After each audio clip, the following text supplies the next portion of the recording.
जिनको हम कहते हैं कि अपॉर्चुनिस्ट है, जिनका माजी का रिकॉर्ड भी बहुत अफसोसनाक है, कई कई पार्टियां बदल चुके हैं, वैसे भी उनकी शोहरत अच्छी नहीं है।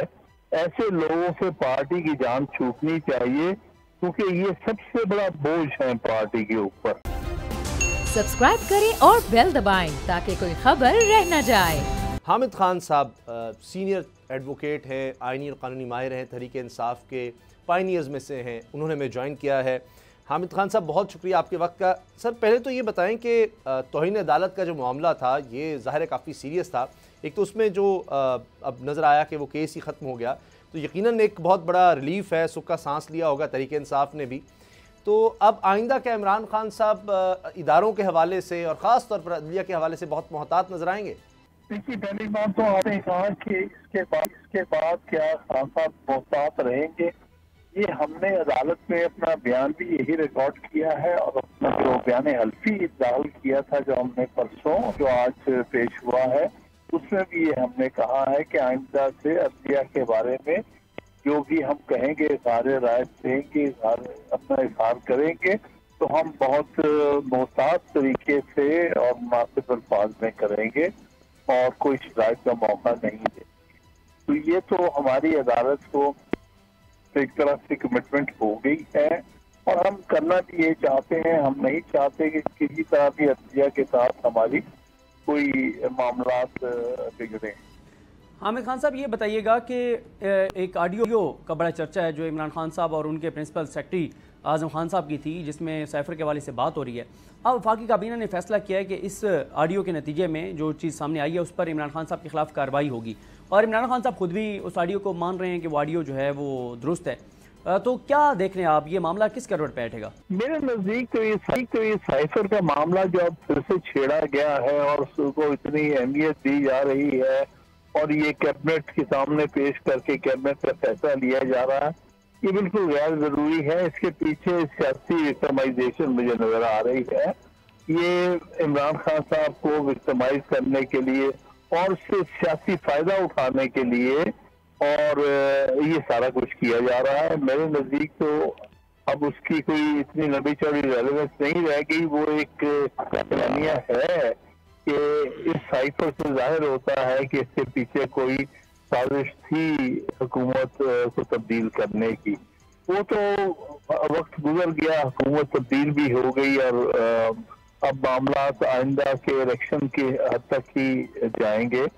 तो इसलिए मैं समझता हूँ इसको फिर से उभारना, उसको फिर से पब्लिक कंट्रोवर्सी बनाना बिल्कुल गैर जरूरी है, और ये सियासी माइलेज हासिल करने की कोशिश। हामिद साहब, नैब तरामीम जो की इस हुकूमत ने, उसके खिलाफ इमरान खान साहब सुप्रीम कोर्ट में गए हुए हैं कि इन तरामीम को ख़त्म किया जाए, क्योंकि इनसे फ़ायदा उठाया गया है, केसेस ख़त्म किए गए हैं, और हुकूमत में जितने लोग हैं उन्होंने, मतलब वो कहते हैं जी हज़ारों अरब रुपए का इन्होंने फ़ायदा उठाया, केसेस ख़त्म कर लिए।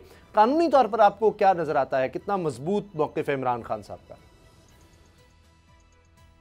देखिए, ये तो बुनियादी तौर पर पिटीशन की गई है कि ये जो नैब के कानून में तरामीम की है मौजूदा पार्लियामेंट ने, ये गैर आईनी है। और उसमें जो सबसे अहम पॉइंट ये है कि अंग्रेजी में हम कहते हैं पर्सन स्पेसिफिक कानून जो है, खास लोगों के लिए, ये खास अशखास के लिए उनको रिलीफ देने के लिए नहीं बनाए जाते, बल्कि आम लोगों के लिए बनाए जाते हैं। उस लिहाज से ये कानून जो है, जो तरमीम के जरिए जो कानून बनाया गया है, वो आइन से मुतसादम है, और कॉन्सेप्ट ऑफ क्रिमिनल लॉ से मुतसादम है। उस लिहाज से हमें उम्मीद है कि सुप्रीम कोर्ट कोई अच्छा फैसला करेंगी, और इन इस किस्म की शिकों को जो कि तरमीम के जरिए लाई गई, मैं ये नहीं कहूँगा सारी शिकें गलत है। मसलन अगर उन्होंने वो रिमांड का 90 दिन से 14 दिन किया है, तो वो मैं उसको एक अच्छी तरमीम समझता हूँ।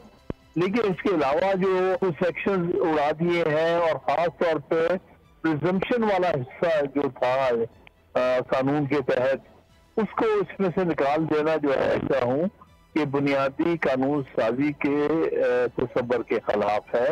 और मैं उम्मीद करता हूँ कि इन शिकों को, जो कि आइन की से भी मुतवाज़िन है और कानून बनाने की बुनियादी असूलों से भी मुतवाज़िन है, उनको जो है supreme court strike. Hamid Khan साहब ये बताइए कि इस जैसे पाकिस्तान से गए वो सबके सामने है, फिर जैसे वो वज़ीर-ए-आज़म के जहाज़ में बैठ कर आए वो भी सबके सामने है, फिर जिस तरह से उनको अदालतों से रिलीफ मिला वो भी सबके सामने है, तो क्या आप इस हवाले से आप क्या देखते हैं कि मियां नवाज शरीफ भी अगर वापस आते हैं तो उनके केसेस में भी यही कुछ होगा जो कुछ इसहाक डार साहब के केसेस में हुआ है? देखिए, बलाहल नजर यही आ रहा है कि अब कुछ रवैये में तब्दीली है। उसकी वजह यह है कि हुकूमत तब्दील हो गई है। अब जो हुकूमत प्रोसिक्यूट कर रही थी नैब के कवानीन के तहत या और दूसरे कवानीन के तहत, वो अब हुकूमत नहीं है। अब फेडरल गवर्नमेंट उन लोगों की है जिनके खिलाफ ये सारे मुकदमा चलाए जा रहे थे। अब उन मुकदमात को खत्म करने की इक़दाम किए जा रहे हैं, इक़दाम किए हैं और आइंदा भी है। तो उसके पीछे कुछ ऐसी हिकमत अमली नजर आ रही है कि वो जो फैसले थे उनको किसी तरह से कलअज़म करा के, ताकि नए सिरे से उन लोगों को जिनके खिलाफ 2017 में या 18 में फैसले आए थे और उनकी वजह से उनको डिस्क्वालीफाई किया गया था, उनको फिर से वापस लाया जाए सियासी मैदान। खान साहब, आप पायनियर्स में से हैं तहरीक इंसाफ के। इमरान खान साहब ने आपको ये टास्क दिया है कि पुराने जो लोग थे उनको लाया जाए दोबारा तहरीक इंसाफ में। उसमें अब क्या हो सका है, कितने लोग आ रहे हैं और जस्टिस रिटायर्ड वजूद्दीन साहब से भी कोई राबता हुआ है? जी, ये कोशिश है इमरान खान साहब की भी और हम सब की है कि जो पुराने मुखलिस साथी थे जिन्होंने मुश्किल वक्तों में साथ दिया हुआ है, जिन्होंने इस पार्टी को एक बड़ी पार्टी बनाने में बहुत बड़ा किरदार अदा किया है, जो कि इस एक तरह से हमारे आइडियोलॉजिकल साथी थे, नजरियाती सोच रखने वाले लोग थे, वो असल साथा है पार्टी का। उनको वापस लाके, बल्कि वो है तो सही पार्टी में, खोल दिया जाए, बजाय उनके जो कि इन बिटवीन आए थे पार्टी कैप्चर करने के लिए या पार्टी को हाईजैक करने के लिए या अपने जाती मफादात उठाने के लिए। उनको पीछे करके असली लोगों को, जो सही मायने में पार्टी के फेसेस है और पार्टी को बनाने वाले में से है, उनको आगे लाया जाए, ये कोशिश। हामिद खान साहब, ये बताइए कि आप पुराने लोगों को वापस लाने की बात कर रहे हैं, लेकिन इस वक्त इमरान खान साहब के इर्द गिर्द जो लोग हैं, जो पार्टी की अहम क़यादत है, जो बहुत खान साहब के क्लोज समझे जाते हैं, क्या वो इस चीज़ को एक्सेप्ट करेंगे? क्योंकि पहले भी जब आप ये केस लड़ रहे थे तो मुख्तलिफ तरह की आरा आ रही थी, बड़े सख्त इमरान खान को मौक़िफ़ अपनाने की बातचीत हो रही थी, तो उनकी जानिब से क्या रिएक्शन जो है वो आप देख रहे हैं? ये तो वक्त ही बताएगा और हम सिर्फ उम्मीद कर सकते हैं कि ऐसा हो। इस किस्म के लोग जो कि